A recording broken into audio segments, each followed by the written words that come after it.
Tunay ngang nakakabilib yung mga negosyong ang layunin ay hindi lamang magpasaya ng kanilang mga customers, kundi pati na rin yung matulungan ang mga lokal na magsasaka sa kanilang lugar. Dahil dyan ay isang agritourism cafe sa Libagon, Southern Leyte ang binisita ng RSP. Panoorin po natin ito.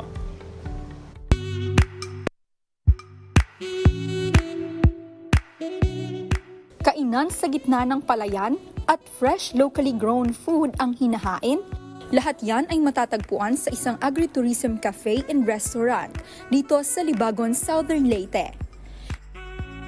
Ito ay hindi lamang basta restaurant dahil ito ay kainan na farm-to-table concept na sinimulan 5 years ago upang tulungan ang mga kababayan nating farmers na magkaroon ng pagkakakitaan. Lahat po ng mga produce po ng mga farmers na nandito, yung mga kakailangan namin, dito lang po kami bumibili. Kung mag-order kayo ng ensaladang talong, pipitasin lang doon, tapos doon lulutuin.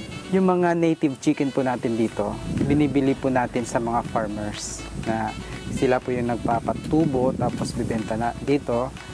A very reasonable price, mas mataas pa nga sa market price, kaya talaga nakakatulong talaga. Tapos yung mga palay dito, pag nag-harvest din, dito, yun, si-serve namin. Marami din ang bumibisita dito dahil sa angkin nitong ganda.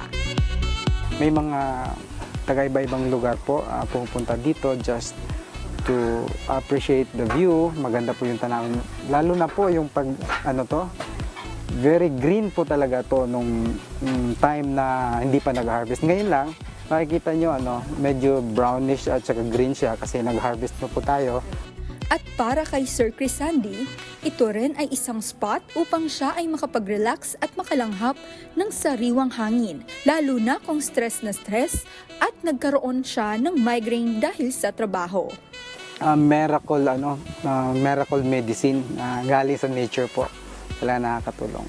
Pero hindi lamang umiikot sa tagumpay ang mga negosyo dahil noong pandemic ay matindi ding naapektuhan ang kanilang operasyon. Talagang devastated po siya nung time ng pandemic kasi walang kumakain eh. Pero alam niyo po, hindi po kami nagtatanggal ng trabahante po. Supported po sila, tapos nagbibigay po kami ng tulong sa kanila kahit na wala pong tao na dumadating.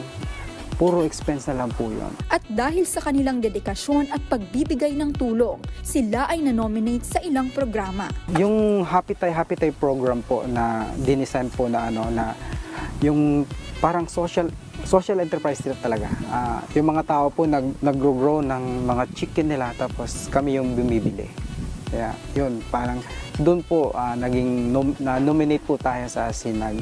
Tunay na ang pinagsamang agrikultura at turismo ay isang susi para sa mas malakas na local employment at ekonomiya na mapapakinabangan maging ng mga local farmers.